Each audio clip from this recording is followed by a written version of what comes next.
Take a pepper.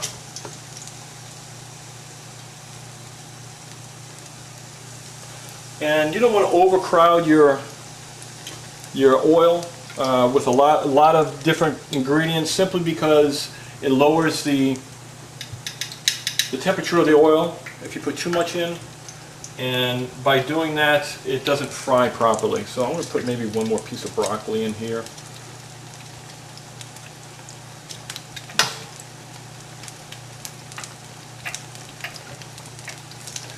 And just let that cook until it turns golden. Use a slotted spoon if you'd like, and flip them once the batter sticks. You can flip them over.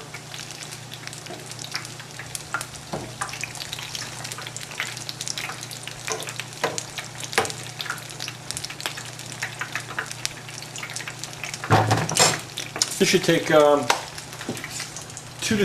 or 4 minutes maybe.